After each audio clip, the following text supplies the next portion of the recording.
Hello అండి అందరికీ. భారతదేశం విద్యా చరిత్ర ఇది విద్యా దృక్పథాలు అకాడమిక్ బుక్ అనమాట. తెలుగు మరియు సంస్కృత అకాడమీ బుక్. ఈ బుక్లో అయితే చూద్దాము విద్య గురించి. ఫస్ట్ యూనిట్ ఇది ప్లస్ విద్యా రకాలు ప్రాక్టీస్ బిట్స్ కూడా చేద్దాము. మనం చదివిన దానిపైన ఈ బుక్లోనే ప్రాక్టీస్ బిట్స్ కూడా ఇచ్చారు, అది కూడా చేద్దాము. అతి ప్రాచీన కాలం నుండి భారతదేశం అనేది విద్యా కేంద్రంగా ఉండేది. అతి ప్రాచీన కాలం నుండే భారతదేశం విద్యా కేంద్రంగా ఉండేది. ప్రపంచంలో అన్ని దేశాల కంటే భారతదేశంలోనే ముందుగా విద్యా వ్యవస్థ ప్రారంభమైందని, విద్య చేత ఇంత పటిష్టంగాను శాశ్వతంగాను ప్రభావితమైన దేశం మరొకటి లేదని ఎఫ్డబ్ల్యూ థామస్ భావన. ఇది ఇంపార్టెంట్ చూడండి. ప్రపంచంలో అన్ని దేశాల కంటే భారతదేశంలోనే ముందుగా విద్యా వ్యవస్థ ప్రారంభమైందని, అన్ని దేశాల కంటే భారతదేశంలోనే ముందుగా విద్యా వ్యవస్థ ప్రారంభమైందని, విద్య చేత ఎంత పటిష్టంగాను శాశ్వతంగాను ప్రభావితమైన దేశం మరొకటి లేదని ఎవరి యొక్క భావన అనేసి అంటే ఎఫ్డబ్ల్యూ థామస్ యొక్క భావన అన్నమాట. అనేక దేశాల నుండి భారతదేశాన్ని సందర్శించిన యాత్రికులు భారతీయ విద్య గురించి వివరాలు తెలియజేశారు. అనేక దేశాల నుండి కూడా అప్పుడు యాత్రికులు అయితే వచ్చి వెళ్తుండేవాళ్ళు కదా, ఆ యాత్రికులంట భారతీయ విద్య గురించిన వివరాలు అయితే తెలియజేశారు. వారు భారతదేశాన్ని ఒక అద్భుతమైన భూమిగా పేర్కొన్నారు. భారతదేశాన్ని ఎవరు ఒక అద్భుతమైన భూమిగా పేర్కొన్నారంటే భారతదేశానికి సందర్శించడానికి వచ్చిన యాత్రికులు అనమాట. ఎన్నో దేశాల నుండి విద్యార్థులు వచ్చి ఇక్కడ విద్యను అభ్యసించేవాళ్ళు. మన దేశం వాళ్ళే కాకుండా ఇతర దేశం వాళ్ళు కూడా వచ్చి మన దేశంలో విద్యను అభ్యసించేవాళ్ళు. ప్రపంచంలో మొట్టమొదటి విశ్వవిద్యాలయం ఏంటంటే మనకి ఇక్కడ తక్షశిల. ఇది చూడండి, ఇవన్నీ కూడా ఇంపార్టెంట్. చాలా బిట్స్ అయితే ఫ్రేమ్ చేసుకోవచ్చు వీటి నుండి. ప్రపంచంలో మొట్టమొదటి విశ్వవిద్యాలయం ఏంటంటే తక్షశిల. ఇది ప్రస్తుతం పాకిస్తాన్లో ఉంది. ఇది ఎక్కడ ఉందంటే పాకిస్తాన్లో ఉంది. ఇక్కడ వేల మంది విద్యార్థులు ఆచార్యులు ఉండేవాళ్ళు. చాలా వేల మంది అయితే విద్యార్థులు మరియు ఆచార్యులు ఉండేవాళ్ళు. ఇది కొన్ని వందల సంవత్సరాల పాటు విలసిల్లింది. కొన్ని వందల సంవత్సరాల పాటు అయితే ఉందన్నమాట, విలసిల్లింది. ప్రపంచంలో ఈనాటికి గొప్ప వ్యాకరణవేత్తగా పరిగణింపబడుతున్న పాణిని ఇక్కడ ఆచార్యుడు. నెక్స్ట్, ఈ కాలంలో గొప్ప వైద్యునిగా పేరుగాంచిన జీవకుడు అర్థశాస్త్రాన్ని రచించిన కౌటిల్యుడు ఇక్కడ ఆచార్యులుగా పనిచేసేవాళ్ళు. ఎవరెవరంట? ప్రపంచంలో ఈనాటికి గొప్ప వ్యాకరణవేత్తగా పరిగణింపబడుతున్న వ్యక్తి పాణిని, ఆచార్యుడు అనమాట. నెక్స్ట్, గొప్ప వైద్యుడిగా పేరుగావించిన జీవకుడు ఎవడు? గొప్ప వైద్యుడిగా పేరుగావించిన జీవకుడు. నెక్స్ట్, అర్థశాస్త్రాన్ని రచించిన వారు ఎవరు? కౌటిల్యుడు. ఇక్కడ ఆచార్యులుగా పనిచేశారు. ఎక్కడ? తక్షశిల విశ్వవిద్యాలయంలో. నెక్స్ట్, తక్షశిల విశ్వవిద్యాలయంలో విద్యా బోధనలో ఉపాధ్యాయునికి పూర్తి స్వేచ్ఛ అనేది ఉండేదన్నమాట. ఉపాధ్యాయునికి ఏంటి? పూర్తి స్వేచ్ఛ ఉండేది. పాఠ్య ప్రణాళిక నిర్ణయించడంలోనూ, బోధనా పద్ధతిలోనూ, పరీక్షా విధానంలోనూ, విద్యాలయ నిర్వహణలోనూ ఆచార్యులదే తుది నిర్ణయం. ఇక్కడ పూర్తి స్వేచ్ఛ ఉండి ఆ విశ్వవిద్యాలయానికి సంబంధించిన అన్ని నిర్ణయాలు తీసుకోవడంలోనూ, పద్ధతుల్లోనూ, పరీక్షా విధానం అన్నింటిలో కూడా అన్ని నిర్వహణలో ఆచార్యులదే మనకి తుది నిర్ణయం అనమాట. వాళ్ళు చెప్తే అదే ఇంకా ఫిక్స్ అని చెప్పి. నెక్స్ట్, విద్యార్థి మనకి ఇక్కడ విద్యార్థి విద్యాలయంలో ప్రవేశించినప్పటి నుండి విద్య పూర్తయ్యే వరకు విద్యాలయంలోనే ఉండేవాడు అనమాట. విద్యార్థి ఎలా మనకి విద్యాలయంలో ప్రవేశించినప్పటి నుండి విద్య పూర్తయినంత వరకు కూడా మనకి విద్యాలయంలోనే ఉండేవాళ్ళు. దేవాలయాలు కూడా విద్యా కేంద్రాలుగా ఉండేవి. దేవాలయాలు కూడా ఎలా ఉండేవంటే విద్యా కేంద్రాలుగా ఉండేవి. విద్యార్థులను కన్న బిడ్డలలా చూసుకునేవాళ్ళు. అక్కడ ఉపాధ్యాయులు విద్యార్థులను ఎలా అంటే కన్న బిడ్డలలా చూసుకునేవాళ్ళు. నెక్స్ట్, బీహార్లోని నలంద విశ్వవిద్యాలయం క్రీస్తు శకం 5వ శతాబ్దం నుండి 12వ శతాబ్దం వరకు 700 సంవత్సరాల పాటు వెలసిల్లింది. ఇక్కడ చూడండి, నలంద విశ్వవిద్యాలయం ఎక్కడ ఉంది? బీహార్లో ఉందన్నమాట. ఇది క్రీస్తు శకం 5వ శతాబ్దం నుండి 12వ శతాబ్దం వరకు, అంటే 7 శతాబ్దాలు అనమాట. 5వ శతాబ్దం నుండి 12వ శతాబ్దం వరకు 700 సంవత్సరాల పాటు విలసిల్లింది. ఈ విశ్వవిద్యాలయానికి పూర్వ వైభవం తీసుకురావడానికి ప్రస్తుత భారత ప్రభుత్వం చాలా కృషి చేసిందనమాట. ఏ విశ్వవిద్యాలయానికి? నలంద విశ్వవిద్యాలయానికి అనమాట. ఇది ఎక్కడ ఉంది? బీహార్లో ఉంది. అప్పటి రోజుల్లో విద్య డిగ్రీల కోసం కాక జీవితం కోసం ఉండేది. అప్పటి రోజుల్లో విద్య ఎలా ఉండేది? డిగ్రీల కోసం కాదనమాట, జీవితం కోసం ఉండేది. విద్యను అభ్యసించిన వ్యక్తి సమాజంలో సమర్థునిగా రాణించేవాడు. విద్య జీవితం కోసం అనేది ప్రధాన సూత్రం. ఇక్కడ సూత్రం ఏంటి? ఇది చాలా ఇంపార్టెంట్. విద్య జీవితం కోసం, విద్య జీవితం కోసం అనేది ప్రధాన సూత్రం. విద్య వ్యక్తిలో సమగ్ర వికాసాన్ని పెంపొందించేది. అంటే శారీరక, మానసిక, నైతిక, ఆధ్యాత్మిక వికాసాన్ని పెంపొందించడం అనమాట. సమగ్ర వికాసం అంటే శారీరక, మానసిక, నైతిక, ఆధ్యాత్మిక వికాసాన్ని పెంపొందించడం. విద్య అనేది ఇక్కడ నియత అనియత పద్ధతుల్లో ఉండేదన్నమాట. విద్య నియత అనియత పద్ధతుల్లో కూడా ఉండేది. నెక్స్ట్, రాజులు, ధనికులు, సామాన్యులు విద్యాలయ నిర్వహణకు దానాలు చేసేవాళ్ళు. విద్య ఉచితంగా అందించబడేది. విద్యార్థుల నుండి ఏ విధమైన రుసుము వసూలు చేసేవాళ్ళు కాదు. అప్పట్లో మనకి విద్యార్థుల నుండి ఎటువంటి రుసుము కూడా మనకి ఫీజులు వసూలు చేసేవాళ్ళు కాదనమాట. జ్ఞానదానాన్ని పవిత్రంగా భావించేవాళ్ళు అనమాట. చదువుకోవడం వల్ల మనకి జ్ఞానం అనేది వస్తుంది కదా, ఆ దానాన్ని అప్పుడు పవిత్రంగా భావించేవాళ్ళు. విద్యను అమ్ముకోరాదు అని భావించేవాళ్ళు. విద్యను అమ్ముకోరాదు అని అయితే భావించేవాళ్ళు. చాలా గొప్ప భావన అప్పట్లో. ఆర్యభట్టు, పతాంజలి, కాత్యాయనుడు, పాణిని మొదలైన వారు ఆనాటి గొప్ప ఆచార్యులు. గొప్ప ఆచార్యులు ఇక్కడ ఎవరంట? ఆర్యభట్టు, పతాంజలి, కాత్యాయనుడు, పాణిని మొదలైన వారు ఆనాటి గొప్ప ఆచార్యులు.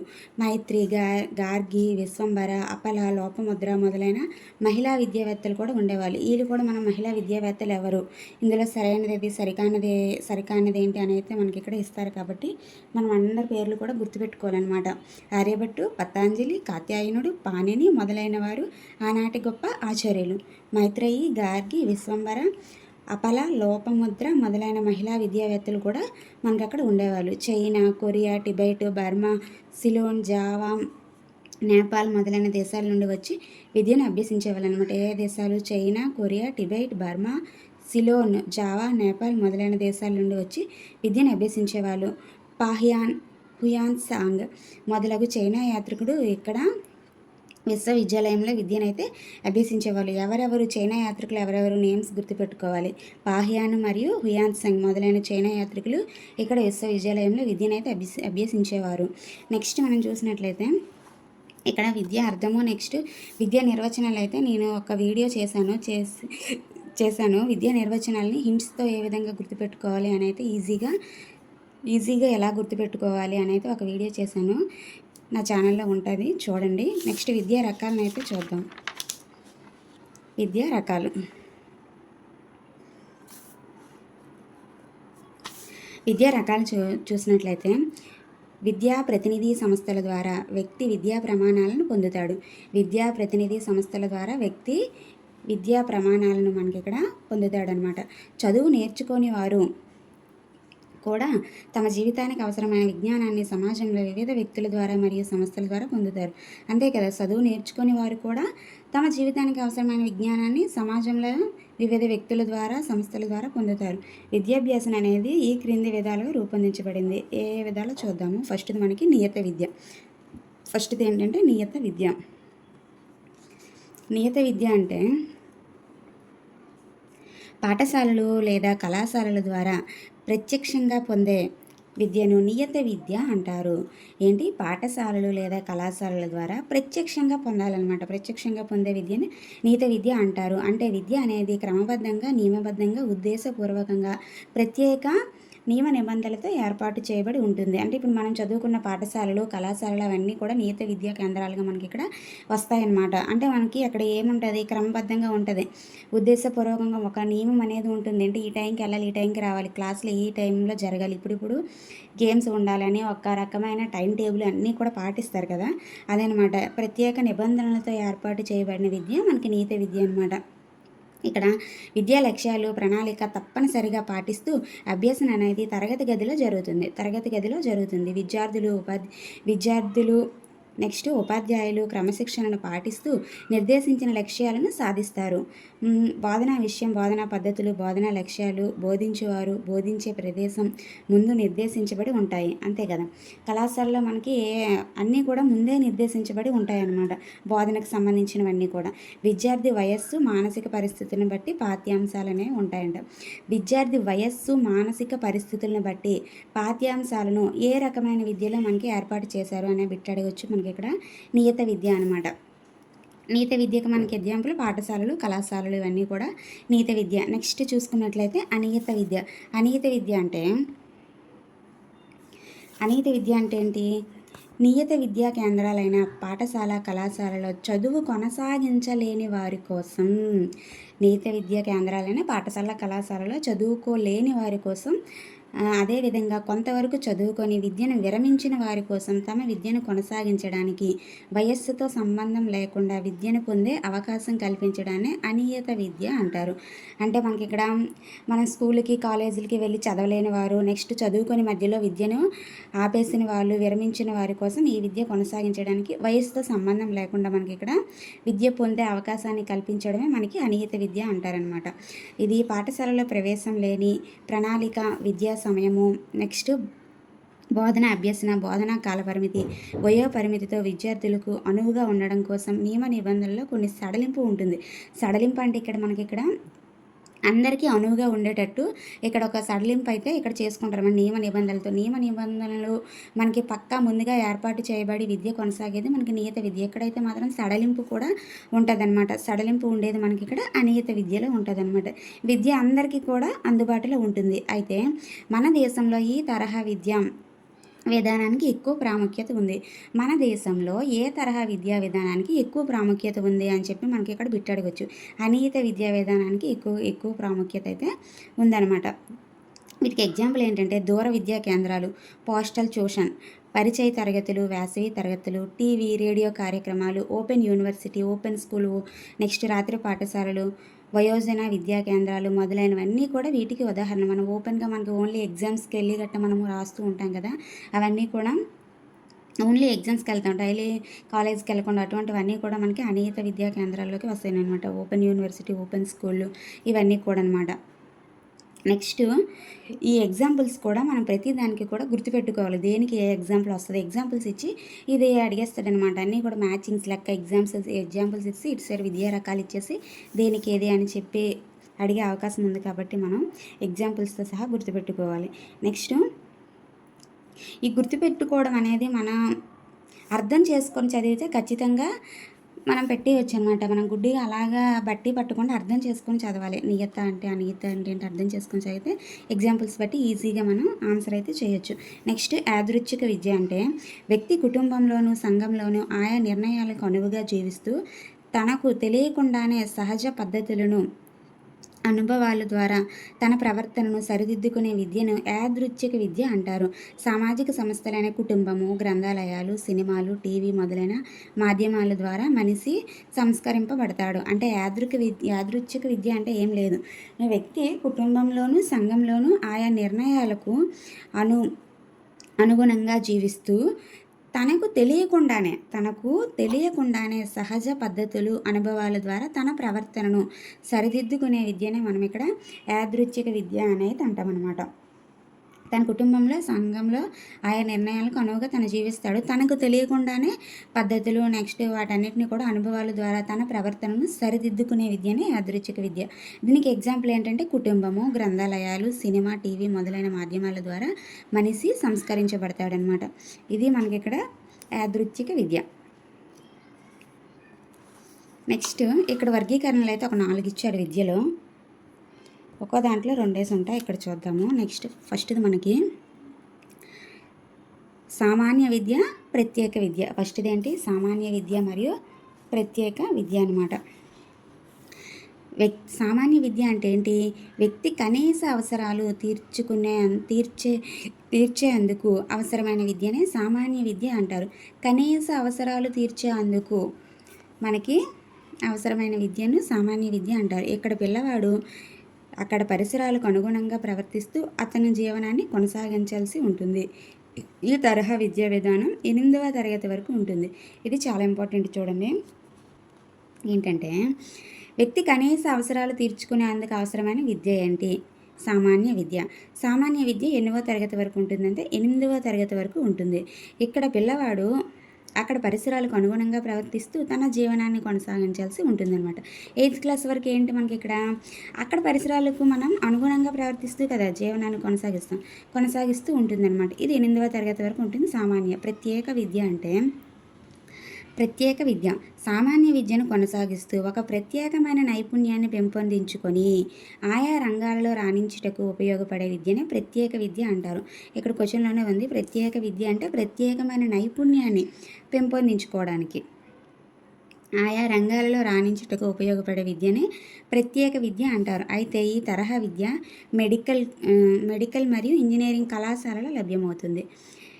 ఇది ఖర్చుతో కూడుకున్న విద్య అవటం చేత అందరికీ అందుబాటులోకి రాదు. ఖర్చుతో కూడుకున్న విద్య ఏంటి అంటే ప్రత్యేక విద్య. ప్రత్యేకంగా మనం ఎటువంటి వీటిని తీసుకోవాలన్నా ఖర్చుతోనే కూడుకుని ఉంటుంది కదా, కాబట్టి మనకి పేరులోనే ఉంది. ఖర్చుతో కూడుకున్న విద్య ఏంటంటే మనకి ఇక్కడ ప్రత్యేక విద్య. ఇది ఎక్కడ ఉంటుందంటే మెడికల్ మరియు ఇంజనీరింగ్ కళాశాలలో లభ్యమవుతుంది. ప్రత్యేక నైపుణ్యాన్ని పెంపొందించుకొని ఆయా రంగాలలో రాణించుటకు ఉపయోగపడే విద్య మనకి ఇక్కడ ప్రత్యేక విద్య. ఇది సామాన్య, ప్రత్యేక. ఈజీ. సామాన్య అంటే కనీస అవసరాలు, ప్రత్యేక విద్య అంటే ప్రత్యేక నైపుణ్యాన్ని పెంపొందించుకున్నటకు అవసరమైన విద్య, ఉపయోగపడే విద్య. నెక్స్ట్ సామాన్య విద్య 8th క్లాస్ వరకు ఉంటుంది. ప్రత్యేక విద్య మనకి మెడికల్ ఇంజనీరింగ్ కాలేజీలో లభ్యమవుతుంది.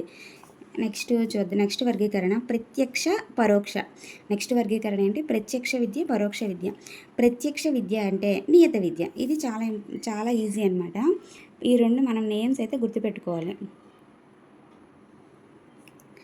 ప్రత్యక్ష విద్య అంటే నియత విద్య. ప్రత్యక్ష విద్యలో ఎలాంటి అవకాశాలు ఉంటాయో మనకి ఇక్కడ కూడా అదే విధమైన విద్యా అవకాశాలు ఉంటాయి.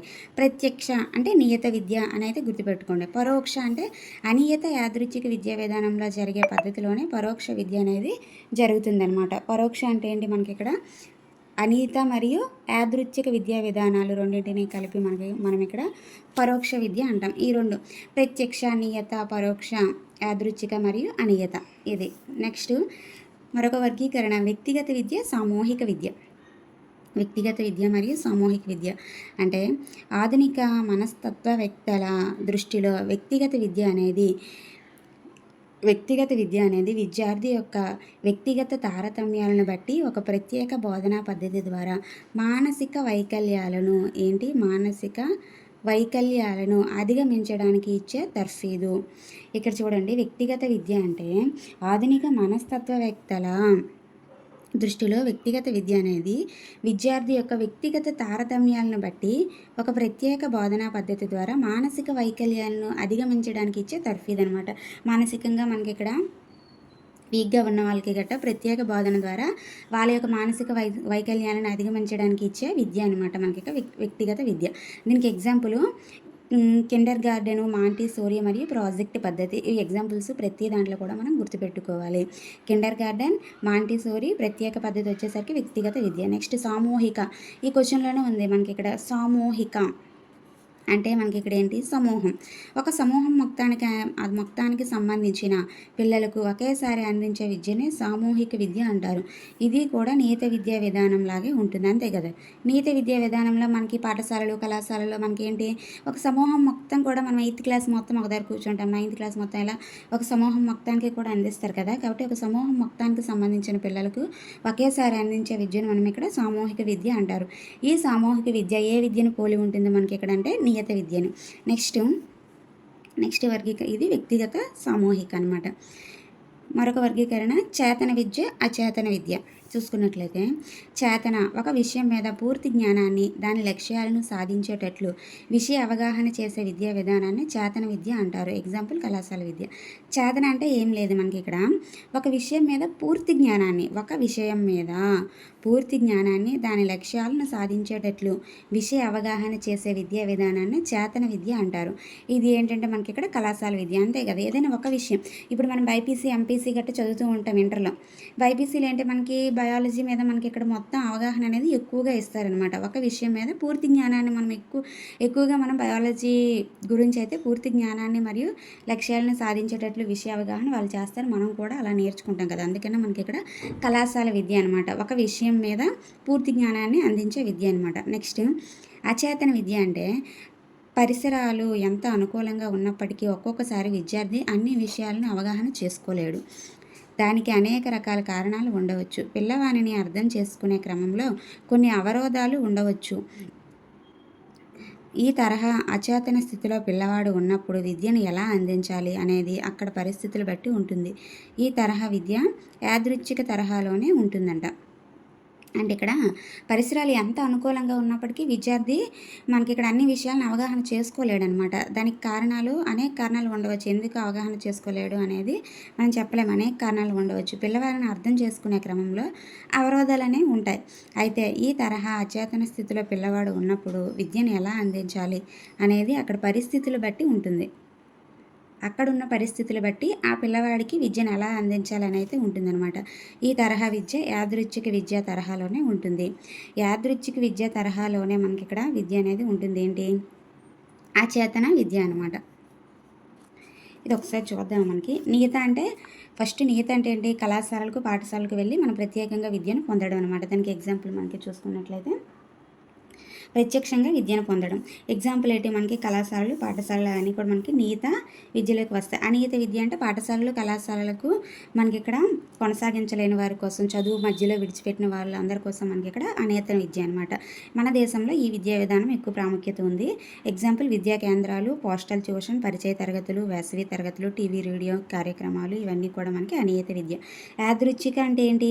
తనకు తెలియకుండానే కుటుంబంలో, సంఘంలో ఆయా నిర్ణయాలకు మనకి అనుగుణంగా జీవిస్తూ సహజ పద్ధతిలో అనుభవాల ద్వారా తన ప్రవర్తనను సరిదిద్దుకునే విద్య అనమాట. యాదృచ్ఛిక విద్య అంటే కుటుంబము, గ్రంథాలయాలు, సినిమాలు, టీవీ మొదలైన మాధ్యమాల ద్వారా తనకు తెలియకుండానే అనేది ఇక్కడ గుర్తుపెట్టుకోవాలి. ఇది యాదృచ్ఛిక. నెక్స్ట్ ఇక్కడ వర్గీకరణ సామాన్య, ప్రత్యేక. సామాన్య అంటే కనీస అవసరాలు తీర్చుకునేందుకు ఇది 8th క్లాస్ వరకు ఉంటుంది. అవసరమైన విద్య మనకి ఇక్కడ కనీస అవసరాలు తీర్చుకునేందుకు అవసరమైన విద్య ఇది 8th క్లాస్ వరకు ఉంటుంది. ప్రత్యేక అంటే ఏంటి?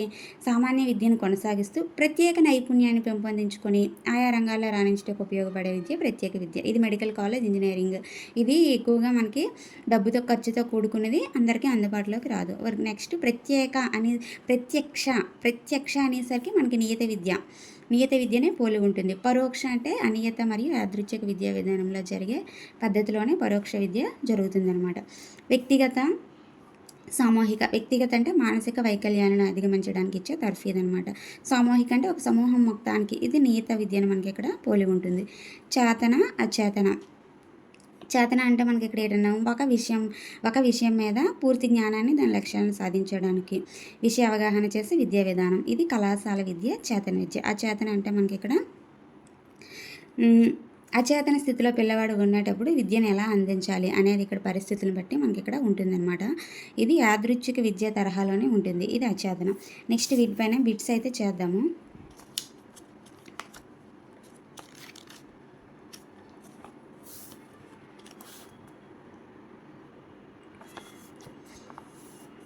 ఇక్కడ ఇచ్చారు. నేను షార్ట్ వీడియో చేసేటప్పుడు టిక్కులు పెట్టేశాను.